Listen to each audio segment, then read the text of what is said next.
because there's so many presumptions about what channeling is. Much of it is not relevant and not even helpful.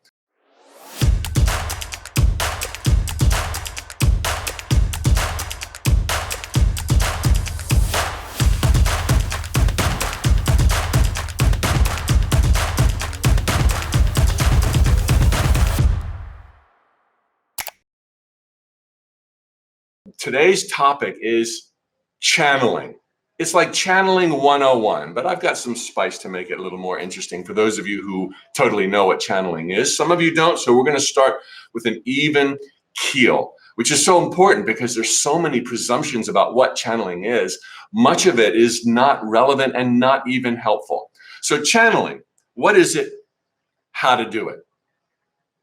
First off, as I was just saying, much like meditation, particularly in the West, there are some funny ideas pertaining to it. So I want to nix those right away. And I think right off, what I want to do is say that, channeling isn't, occult. Channeling isn't weird. Channeling isn't strange. Channeling isn't rare. Channeling is evidence of our connection to everything, to everyone, to every time, and to every place. And I like to say that we are always everywhere at once. We came first before the illusions of time and space. You came first. And so now that you're in the soup of things doesn't mean that you've been relegated to some little intersection, on planet Earth. You're still everywhere, always at once, but with a heightened focus on the here and now. And what channeling is, very simply, is the ability to get a little bit removed from the logical part of your mind that's so wired to coordinates and cause and effect and the physical circumstances of your life that you're able to remember, absorb, attract additional insights given your multi-dimensional existence. Now, I don't know if you can hear the Christmas carols because they're playing out by the pool. I don't know if you can hear the weed blowers and the weed whackers, but it's part of living in paradise here. So we'll make do. But channeling is evidence of our connection to all places, all times, all people. And there's some really clear examples of it chronicled by many of my peers, if I can call them that. I was first introduced in a big way to metaphysical thinking through the works of Jane Roberts, who channeled the Seth material. And I'll never forget Mom saying, I've read these books, they're unbelievable. Mike, I was in college, Mike, you have to read them. And she mailed them to me, no internet at the time, no ebooks at the time, with Post-it notes on them. You have to read this.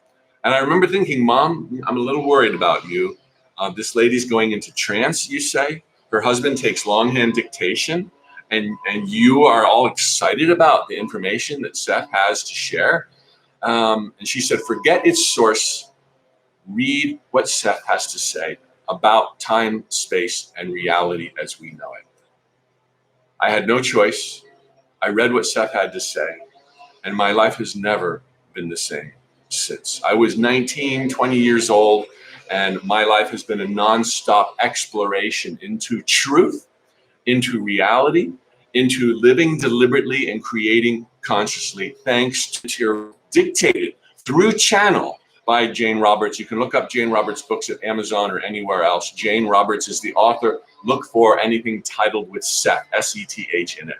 Then I read Richard Bach, Illusions, and Jonathan Livingston Seagull. Richard Bach, the author, was so freaked out by the source of his books that he went and contacted Jane Roberts and had a session with Seth. And Seth said, I am looking at the author. You wrote Jonathan Livingston Seagull. It's just that you are more than you've ever given yourself credit to be heretofore. And this is what we have access to. Other realms and dimensions and intelligence that is our own, yet so alien to us because of our precise focus here and now, we think it's not of us. But with a little practice, we come to terms with it and we understand that we're all nonstop channelers. Some other famous examples of amazing channeled work.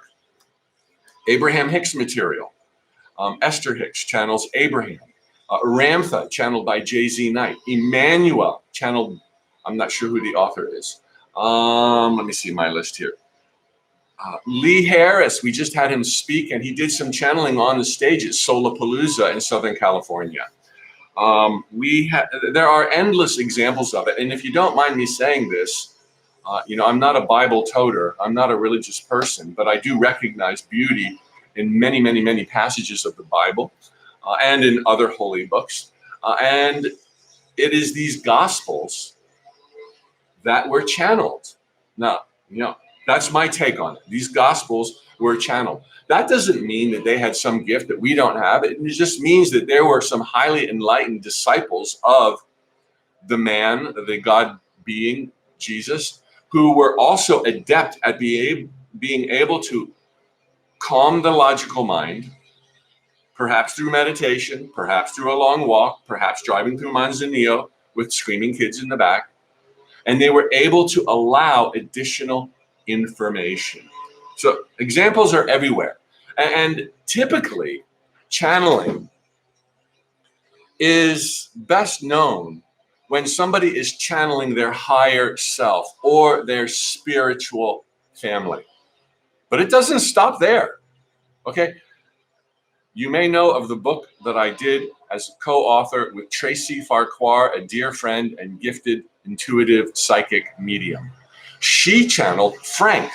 I won't go too deep into Frank right now, that's a tangent, but Frank is not from the other side of the veil. Frank is a collective of beings from another planet in this time and this space. Tracy was able to pick them up. They had the intention to be received, to transmit to a receiver, to look for a world where others were going through what they went through, a near breakdown of their civilization. They came up and rose beyond it to dazzling heights, and they wanted to be of service to anyone in the universe who wanted to receive it. And Tracy picked up the call. And I do the whole book, questions and answers, while Tracy's in trance dictating for Frank. So here we have an example of channeling that is not from the other side of the veil, but from another point in time and space, this time, this space. And it doesn't stop there. Often it's said that you can pick up your own spiritual family members, right? You've heard that probably. That's how Tracy and Frank were connected, they said. Seth was connected to Jane Roberts, and on and on and on and on. But what is a medium? You're bereaved, you're heartbroken, you're mourning the loss of someone. You go to a psychic medium and they say, oh, Aunt Betty's here. And she said that the chocolate cookies that manifested in the backseat of your car were from her. It's like that medium, that psychic is very not likely in the spiritual family of Aunt Betty, but yet they're able to tune in. The bottom line is you can tune into anyone, anyhow, any place, anytime that you want to. And as I said several sessions ago, anybody that's ever passed, you think of them and they're there because of their multidimensional nature. And so it's not unlikely that when you feel someone's around, that someone is around. Now, we are all safeguarded. Okay, we're not vulnerable to physical people and we're not vulnerable to spiritual energy. So fear not that somebody's trying to watch you take a shower, okay? There's a book with that title in Europe, Can Dead People Watch You Take a Shower? The answer would be no. Nothing that you don't acquiesce to. Okay, we are all protected. We are all God particles. We all are playing this game on the condition that we can prevail, we can rise above, that we can do it our way, and that no one can interfere with us. Now, I'm sure most on the other side would have better things to do than watch us take a shower. But the point now that I'm making is it does not have to be part of your spiritual family for you to be able to tune into Shakespeare, to Jesus, to Muhammad, to Buddha, to anyone you wanted. And finally, two more points that I wanted to make. It's not just authors or speakers who do channeling. Composers, athletes, and you. You got to realize that your flesh and bone, the cells, molecules, and atoms in your brain and in your tongue are not the source of your thoughts. In addition, your desire to move across the room or to play a wicked game of tennis or to swim laps across wherever is not accomplished by atoms, cells, and molecules. They didn't even have the desire, much less the ability to transport themselves across a tennis court or ping pong table or bowling alley. It's your essence. It's your true spirituality. It's your divine eternal nature that has desires, that has confusion, that wants answers, that asks questions, that wants to go for a run or swing the croquet mallet. And then it is also that divine energy guided by what you believe is possible, what you believe you're capable of, and what you don't believe you're capable of, that will waltz you across the ballroom, that will put you in front of the right person at the right time. Spirit flows through you and every athlete and every composer and anybody, anytime, any age, 24/7. We are all channels 24/7. Does that mean we're all saints? Does that mean we always choose right? Does that mean there's no confusion? No. All of these things are part and parcel of the adventure. But you channel 24/7. The final point I wanted to make before I go into some nuances and how-tos is that, and I think this is really, really important, just because information received is channeled by you, by your friend, by an author whose book you're reading, does not mean that it is full of light, does not mean that it is full of truth, does not mean that there isn't perhaps some misguided ill intention behind it. It depends on our own receivership and what we want to get, which is why many mediums and many people about to go in trance first make a little statement or a little prayer of wanting the best for all, summoning the highest good within themselves prior to just launching into the first words that come to your head.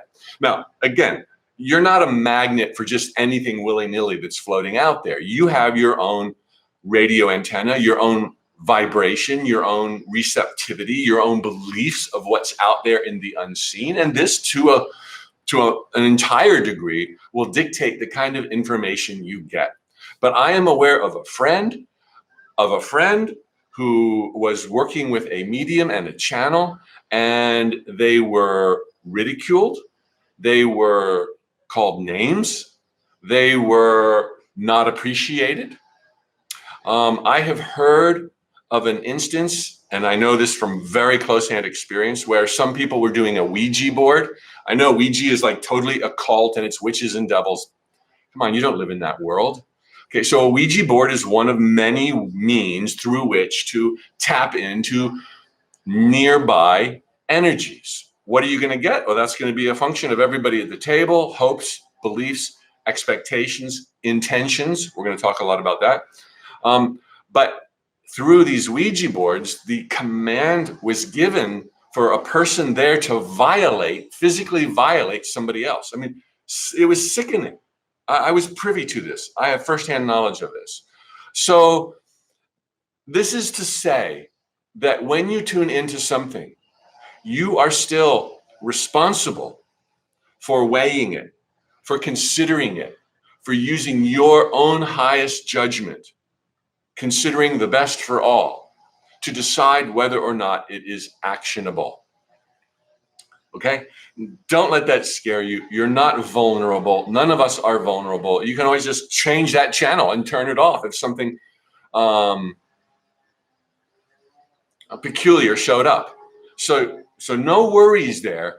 But I didn't want to just say, channeling comes from your higher self and these enlightened entities on the other side or scattered around the world, and therefore whatever you hear, blindly follow it. It's like, Everyone has the ultimate responsibility to choose wisely for themselves, their thoughts, their words, their actions, their friends, where they hang out, what they channel, etc., etc., etc. Okay? So now let's talk about some of the, a key fundamental, and then I'm going to go into the hows.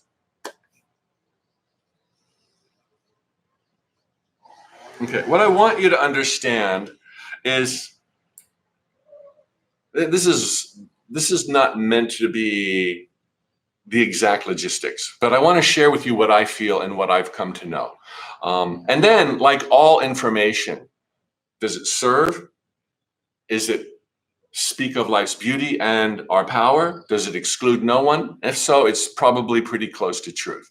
I want to say, without any education, that there are 4 grades that I want to speak to, 4 levels of information that we have access to. Our conscious mind, our subconscious mind, or call that higher self. Higher self.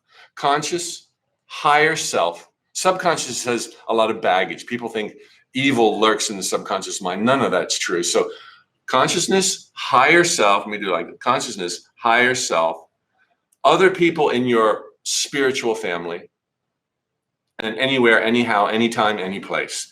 This is your access, okay? So obviously, if it's your higher self, it's going to be powerful, it's going to be immediate, it's going to be direct, and you can balance it with your conscious thoughts. Conscious, higher self, other people in your family tree, okay, that's still you, but expressing as other personalities, other egos, other adventures. So you have close access to anything you want to learn now that someone in your family tree has learned. And I don't mean your known family tree, but to perhaps millions of entities who are really close to you. You can draw on that. Anybody that I can learn from, connected to me or beyond, for my highest and greatest good, I hereby summon. I want truth. I want empowerment. I want to see the beauty. Okay, this is how close they are to you. Not that there's any real delineation, but for practical purposes, conscious mind, higher self, spiritual family, anyone, anywhere, anyhow, anytime. Okay, because you're everywhere, always at once. As I love to say, there's really only you, and more you. This is a tangent, but I really like to believe, I totally do believe, that we are all reincarnational aspects of one another. At some point, the 3 degrees or 7 degrees of separation, it's like we're all family. We're all the same spiritual family. So you can go here, and suddenly the entire universe and beyond is at your disposal for clarity, truth, wisdom, love, beauty, depending on what your intentions are. And by default, they are good. You got the whole kit and caboodle. There's nothing you can't know, nowhere you can't go. So just kind of keep that in mind. But as Seth would say, there's no real delineations. It's not like hard and fast, there's these 4. It all just blends together. You can go deeper and deeper and reach farther and farther. Or you could learn to be an adept and remain conscious while going really, really far. Okay, it's like such a playground out there. But when you're going there, which is just going within, all of that is going within. Other reaches in outer space, that's going within. It's all going within. The treasures are untold. They are infinite. They are mind-boggling. And when it comes to wisdom alone, which is my experience, virtually no question I have is unanswered. That doesn't mean I know all things, because a lot of things I don't ask questions about. And it can be the same for you. No question you ask, whether it's about finances or love or healing or the nature of reality, boom, knock it off. You can pull it in or pull it out is a better way to look at it. So I wanted to just talk about, in a sense, it's a very finite pool. It's not like there's a zillion trillion places to go. It's like, oh, come on. There's here, a little higher, a little farther, and everywhere else at your disposal. Let me talk now about what I will give you as a PDF download from today as the 7 things I view as extremely helpful to have your own channeling experience beyond the channeling you do, at a conscious level 24/7. Because, this entire broadcast is me channeling to you. Okay?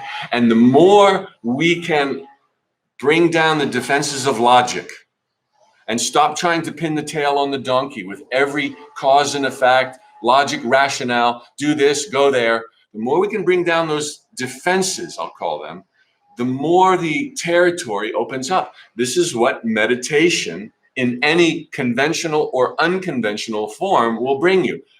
Down with the defenses, down with the defenses. So here are some really fun ideas to play with, and they'll be on your PDF. Number one, believe that it's possible. Convince yourself, lean into it. Understand. Understanding is the elixir, the soothing tonic and balm of life. It reveals truth, the truth sets you free, and it enables leaving your natural state, being multidimensional everywhere, always at once, and suddenly you can't stop but to pull in great ideas, creativity, solutions, whatever your heart desires. So number one, I want you to get past any blocks you may have ever had about some people can channel and some people can't.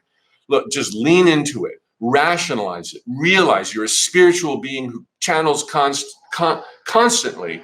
And by relaxing a little bit more and opening yourself up to random ideas that empower and that are for the best of all involved, you will be astounded at what happens. Believe, lean into it, understand. Okay, step one. Number two, know what you want. What's the outcome?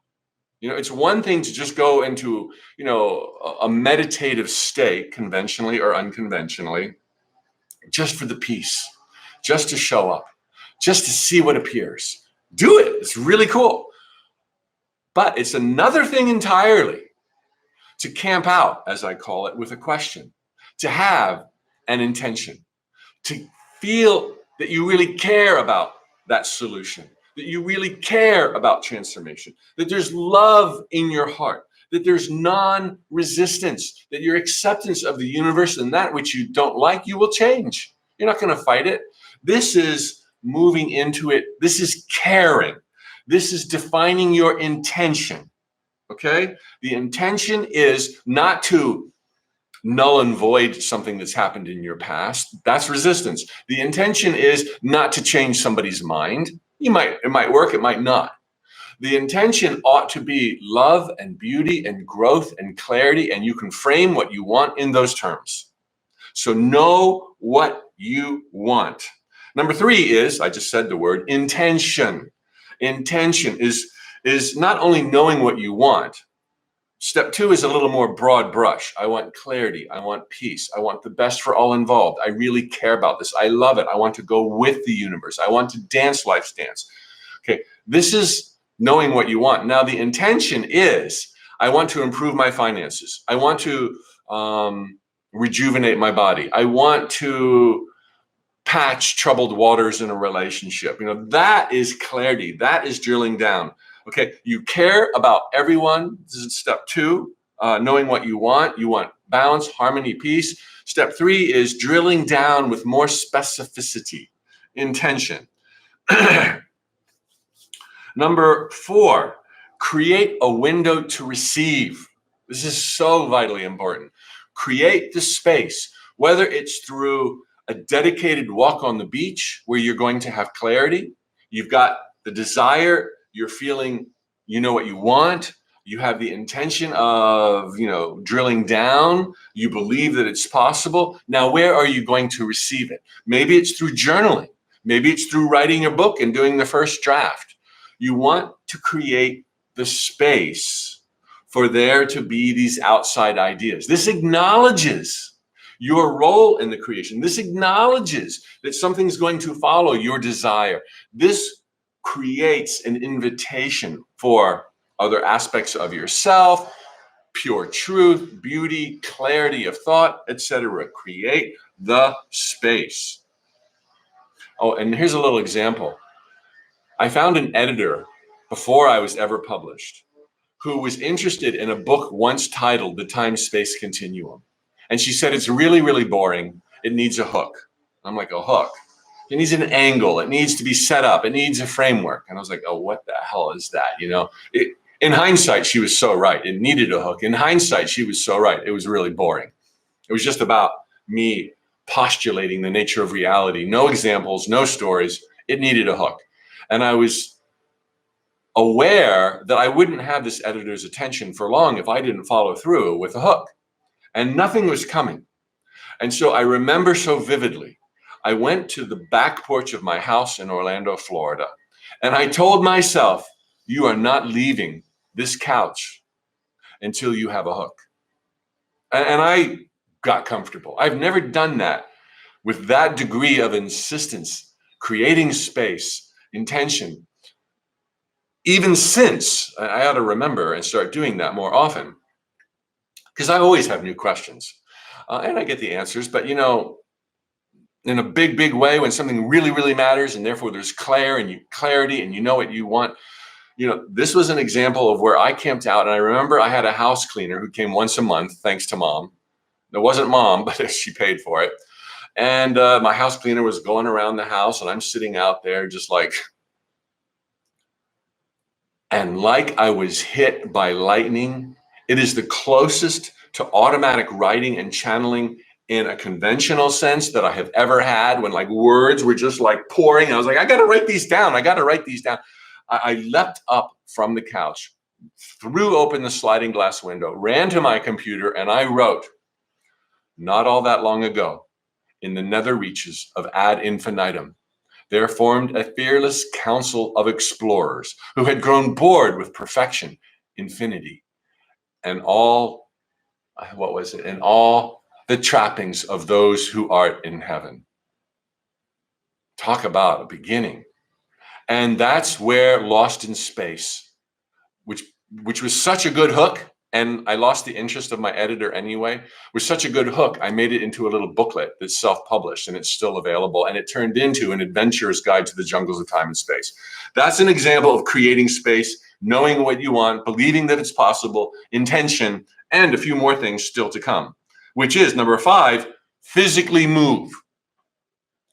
Physically move. You don't have to, hold the paintbrush just right and paint that masterpiece. You don't have to necessarily put pen to paper, but, sit on the porch, go for a drive, get out in the world, mingle. You set the intention, you put it out there, you visualized it, you've gone for the walk. Now you're going to be a lightning rod. Physically move, preferably in the direction of receivership. But if that doesn't produce results the first time or a dozen times, continue to live your life in all ways, and the information you seek will be forthcoming. That channeled information. Number 6, I think this is really critical. Refine. You got the information. Is it what you wanted? Does it match your intention? Is it the big picture scope? Is it empowering? Is it good for all people? Just because you got it and you had the lightning rod and you shared, you performed, you danced, whatever, refine. Don't say, that's it, I channeled it, it's the best. I am forever reworking masterpieces. And I think there's a faculty that is too often missing for many creative types, that it's like, look, I did it. This is the authentic me. It's done. Sometimes that's the hallmark of greatness. I'm glad, Picasso and Bach and these masters, left it alone. I presume they did, or Jane Roberts. But I think there's also room for a little bit of creative faculty, a little bit of logic, a little bit of, pinching and tucking and tweaking to make it sing even more beautifully. You got to know when to stop, but there's a place for that. So refine is step number 6. Refine that treasure that you just dug up. And number 7, use it. Use it. When you've got this information, your questions are answered, the clarity is showing up. You've refined it. Use it. Publish it. Walk the walk, talk the talk. Go out there and use that new body, that new pain-free vehicle. Go out there and use what you've received. Otherwise, that implies doubt. That implies you don't care. That implies it's not important. That implies there's an absence of love. in a deep, deep, deep sense. So use it. When you're ready, act on it, rely on it, collect it, save it, bottle it, do whatever you are called to do. Okay, so now your homework assignment, your challenge, if you will. I want you, if this resonates in any way, shape, or form, to get a journal if you don't already have one. And I want you, at the soonest opportunity that you can comfortably do this with attention and dedication, to sit with the printout of the 7 guidelines I just gave you. And then in your journal, I want you to start writing some questions. This is how Neil Donald Walsh channeled conversations with God. He used to just write out his angry questions. Why is this happening to me? Why is there suffering in the world? Why? And then he wrote out answers. And you know what he thought? It's the same thing that all psychics and mediums and channels, I know many channels personally as friends, they all said the same. They all think they were just making it up. Now that was just me. I just wrote that answer. Yeah. Well, Neil Donald Walsh stuck with it so long that eventually some of the answers he wrote down were beyond his grasp to speak on, to elaborate on, yet he was doing it, which means all along from the beginning, even though the terrain was familiar, and he thought he was tricking himself, he was really channeling, because we're all channeling all the time. And remember what he said in that bonus interview that I gave all of you folks, and it's back a few months ago. Neil Donald Walsh said, I said, how do you know you're not just tricking yourself when you're channeling and having this conversation with God? And he said, of course he said, God uses tricks. God uses your imagination. God uses everything. It's all God. And you evidence this when you use what you channel. You evidence your belief in the whole system. People ask all the time, Mike, do you channel the notes? Hell yes. I used to say no. I don't channel them like Neil Donald Walsh. I channel them like Mike Dooley. And you channel in your own way. So you're an awesome channel. You're an expert black belt at this, PhD, magna cum laude, whatever. Give yourself credit. Push yourself into it. Believe. It's so obvious. It's so patently obvious that your tongue is not speaking your words, your essences. Your hands are not writing your words, your essences. And you can summon more and summon more and summon more with these 7 steps I gave. So I want you to write down questions in your journal. Perhaps, who am I? The immortal question. Who am I? Why am I here? What do I want to experience? What do you really want to experience with your time and space? And then ask some of your own questions. Why does so-and-so upset me so much? Why does my big toe ache so much? Why has such and such been elusive in my life? And then write down the answers. Just write. Even if you don't know what to write, start writing.